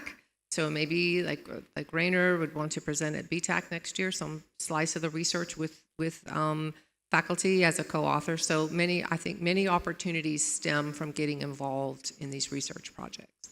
เขากระตุ้นว่าจงไปร่วมทำพวกนี้เพราะว่าปีหน้าเนี่ยจริงๆแล้วหลักสูตรของปโทเนี่ยทั้ง3หลักสูตรเนี่ยเราก็มีงานคอนเฟอเรนซ์โดยเฉพาะBuilding Technology มีทุกปีนะ BTAC แล้วก็ลองร่วมมาช่วยพี่ปโทหรือมาช่วยอาจารย์ก็จะได้ประโยชน์จากตรงนี้นะครับ So getting back to graduate school, if you want to come, and I hope you will, but if you want to come, this is typically how it works, and especially how it works at OSU, is we often give assistantships, especially to international students who are of high caliber and who have very good recommendations from their faculty, who have a good GPA and that sort of thing. So we have two types of assistantships. One is a research assistantship, and that means you will be working on a research project similar to what we are doing right now with the temples here in Thailand. And then we have a teaching assistant, which means you might be co-teaching or helping to run a design studio, or you might be teaching a course on your own. And for that, you have to satisfy English proficiency requirements because you'll be teaching in English. So for some international students, it's easier to get a research assistantship because your speaking English doesn't have to be at as high of a level, and you have more time to work on your English while you are, for example, at OSU, and maybe you teach get a teaching assistantship for later in your academic career at OSU. Some students get both. ก็คือจริงแล้วทีนี้วิธีที่เราจะหาเงินจากการตอนเป็นนักเรียนเนี่ยมีอยู่2 ทางคือเป็น research assistant ก็คือ RA ก็คือเป็นผู้ช่วยวิจัยอาจารย์ซึ่งอย่างอาจารย์นี่เขามีวิจัยเยอะถ้าสมมติว่าเราดูโดดเด่นแล้วอาจารย์เขาดึงไปช่วยวิจัยเราก็จะมีเงินค่าตอบแทนอันที่2คือ thesis assistant ก็คือเป็นผู้ช่วยอาจารย์ในการสอนมันก็จะมีหลายเลเวลตอนที่ผมเรียนช่วงไม่มีเงินผมก็ไปเป็น TA นี่แหละทีนี้ TA เนี่ยบางทีถ้าเราเก่งมากพอนี่เขาก็จะยกคลาสให้เราสอนบางคาบเลยแต่บางทีเราก็อาจจะเป็นแค่รวมคะแนนเก็บหรือว่าเวลาที่นักศึกษาป.ตรีมีปัญหาอะไรก็จะวิ่งมาหาเราแทนที่จะวิ่งไปหาอาจารย์หรือว่าเก็บงานทำคะแนนให้อาจารย์วันนี้อย่างของเขานี่ก็ต้องการภาษาที่ดีนิดนึงเพราะว่าต้องติดต่ออาจารย์แต่ช่วงผมเป็น TA นี่ผมเป็นอยู่2 อย่างคือเป็นแลบคอมไม่ต้องพูดอะไรมากก็เฝ้าคอมเวลาที่นักศึกษามีปัญหาอะไรก็วิ่งมาถามเราโปรแกรมคอมปริ้นไม่ออกอะไรพวกนี้เฝ้าคอมก็ได้ชั่วโมงหนึ่ง12 เหรียญซึ่งเยอะนะช่วงนั้นแล้วก็อีกอันหนึ่งคือเฝ้าห้องสมุดก็ถือว่าเป็น TA อย่างหนึ่งของโรงเรียนผมก็คนมายืมหนังสือแต่ช่วงนั้นเฝ้าห้องสมุดมันจะต้องมีหน้าที่เตรียมโปรเจคเตอร์เตรียมอะไรให้อาจารย์ด้วยเวลาที่เขามีสอนในพวกนี้ก็เป็นงานในคณะที่สามารถทำเงินพอรอดได้นะฮะแต่ว่าจริงๆแล้วเราสามารถเขียนแบบอะไรได้ก็ไปทำงานนอกได้ด้วยครับ Now, most of our assistantships pay pretty much all of school. So they would pay for your tuition. Usually they pay for your fees. And you will take classes and be working either as a research assistant or a teaching assistant. However, there is a requirement from the state, and this is not my area of expertise, but that there's you have to show that you have so much money, I guess, back at home or available to you, because they don't want you to get caught and not be able to get home, I guess, later. Per year or just statement? I don't know. Okay. I can check on it if someone's I interested. think it's like a bank statement. Yeah. ก็คือว่าแต่ว่าทีนี้เราจะไปเรียนเนี่ยก็ต้องมี bank statement เพื่อรับรองว่าเรามีเงินอยู่เท่านี้เพื่อที่จะบอกว่าเราสามารถที่จะเรียนได้หรือว่าเป็นทุนตั้งต้นได้เพราะฉะนั้นก็บอกญาติพี่น้องเอาเงินมาเข้าในบัญชีเราบัญชีพ่อแม่เราให้ได้จำนวนเนี้ยเพื่อที่ไปโชว์เขาแล้วค่อยถอนออกก็ได้ครับผมครับ Now, for U.S. standards, for America standards, as I mentioned, Oklahoma has a very low cost of living, but it's higher than it would be in Thailand. So we do have many housing options. We have dormitories on campus, and they have many different levels of dormitories. Some are older, some are brand new, some are suites, some are very fancy. And then we have a lot of off-campus options. And because Stillwater is pretty small, many students live off-campus and walk to school or ride a bicycle to school or ride a scooter to school or motorcycle to school. So some of them live off-campus and many students share accommodation. So we have many students living together sometimes, depending if that's what they want to do.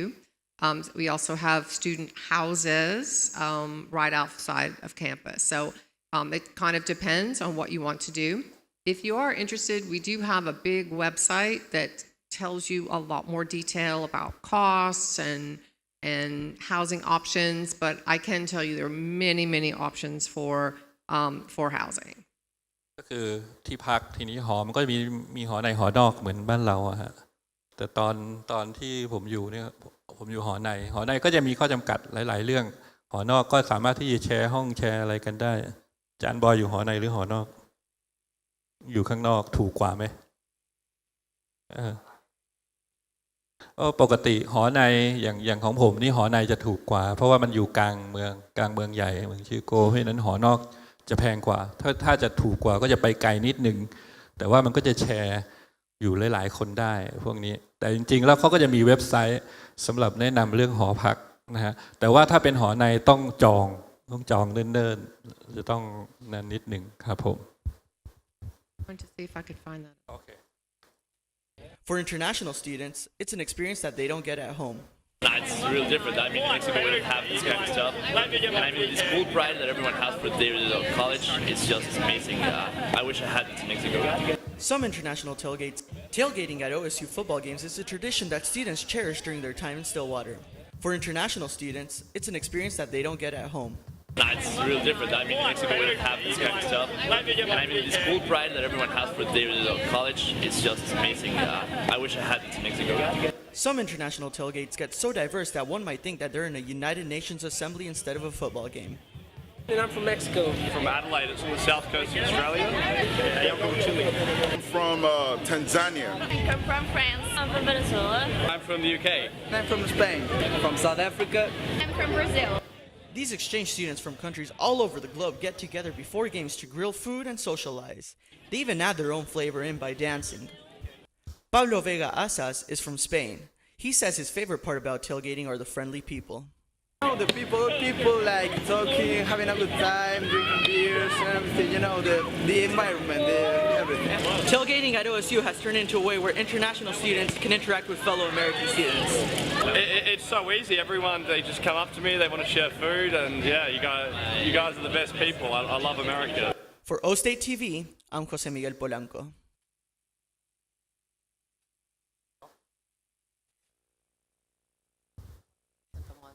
No. Okay. Oh, that's it. โอเค ก็ประมาณนี้นะฮะ ถ้าอยากดูอะไรเพิ่มเติมก็เข้าไปดูที่ OSU TV จะมีเหมือนกับสเตชันเป็น OSU TV ก็จะเข้าไปดูได้ ก็มีคำถามอะไรเพิ่มเติมไหมครับ สมัครเลยไหม yes, Hani, they have. Ani. Yeah, good afternoon, Professor. I'd like to hear your presentation about your Master and Ph.D. program. And I would like to ask about the requirement to apply the doctoral degree, something. And besides that, the requirement that mentioned in the slide, is that do we submit the financial supporting or financial statement before we apply to the university that we proclaim that we proper enough to cover the financial or something? I think I understand. So the way OSU does graduate school is you apply to the graduate school. So I can help you and show you the links and all that. And I think there's some of that in here. I'll pass this around. But you apply first with your scores and your transcript, your GPA and all that. And then the process moves forward. If you meet the graduate school requirement for OSU, then they send your additional information that's required, like your portfolio and your letter of intent, and then the faculty in our department review that. The financial. Yeah, I don't. I think I have experience. We will find out. Okay. Actually, from my experience, all of them will include in the application form. So you have to submit a financial statement. A financial statement or bank statement, but for me, I got scholarship from government. So the government will give you the financial statement form, and you submit with the application form with the recommendation and everything together in the first process. Yes, but some university you can submit and you left something. They can ask you for that. Yeah, okay. If there's something lacking, they'll ask you. And I would also recommend that if you are going to apply, say you want to start, our semester is very similar to yours. We start the school year at the end, mid to late August.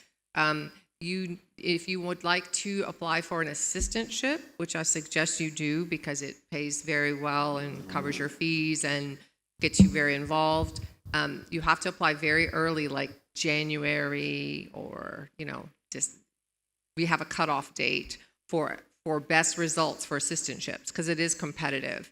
So we have a certain date, and that's all on the website, or maybe it's in here. And we also have a graduate coordinator that is not me, who knows all of this. But sorry, it's not all my job, so I don't know. But I'll pass this around. ก็นิดหนึ่งก็คือมันจะมีเวลาอยู่นะปกติเขาจะสมัครประมาณนี้แหละประมาณเดือนธันวามกราเนี่ยเพราะฉะนั้นไม่ใช่รอจบแล้วค่อยสมัครนะต้องก่อนจบถึงสมัครถ้าจะจบแล้วไปเรียนเลยแต่ปกติเราก็จะทิ้งไว้ปีหนึ่งไปเที่ยวไปทะเลก่อนแล้วค่อยมาสมัครประมาณนั้นคำถามอื่นไหมถามภาษาไทยได้ฮะผมแปลให้ได้อ้าวถามมาจริงผมโง่ภาษาอังกฤษกับพวกคุณน่ะผมก็ไปเรียนได้ เพราะฉะนั้นเราสมัยนี้น่าจะไปเรียนง่ายกว่าสมัยผมสมัยอาจารย์บอยนี่กว่าจะรู้ว่ามหาลัยในอเมริกามีอะไรบ้างเราต้องไปกพ.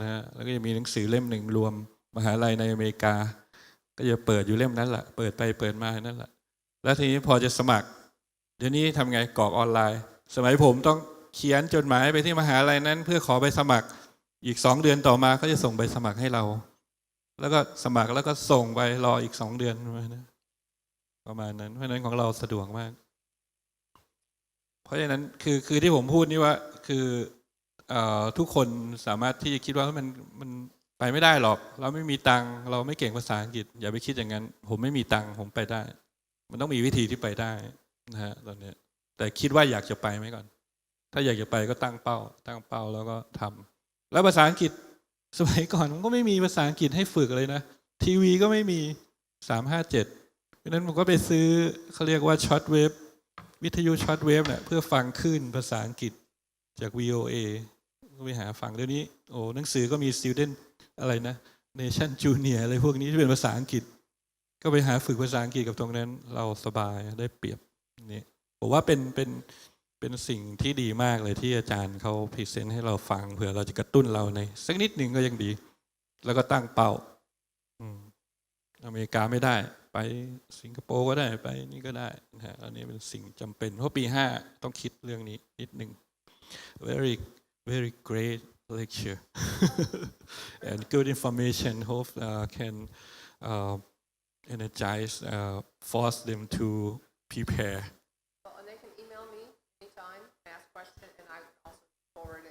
yes ก็บอกว่าถ้ามีคำถามอะไรเดี๋ยวอีเมลถามได้ไม่มีปัญหาถ้ามีอาจารย์อยู่ที่นั่นนะรู้จักเรานี่โอ้กู๊ดเลยแต่ว่าเราต้องทำ requirement ให้อื่นให้ได้ทีนี้ TOEFL นะ TOEFL จริงๆแล้วเขาประกาศไว้เท่านี้นะบางทีแล้วเราทำไม่ได้แต่เราสมัครบางทีเขาก็รับเหมือนกันถ้าสมมติว่าช่วงหนึ่งคนสมัครก็ไม่เยอะหรือว่าคู่แข่งเราไม่เยอะหรือบางทีคะแนนเราดีภาษาอังกฤษเราไม่ดีเท่าไหร่หรือพอร์ตโฟลิโอเราดีอย่างเงี้ยเขาก็พิจารณาพวกนี้ประกอบกันเยอะอยู่เพราะฉะนั้นอย่าไปกลัวว่าเราไม่ถึง requirement เขา Thank you both it's very very good lecture and good opportunity for students and lecturers to participate in this so this section will end here Thank you very much everybody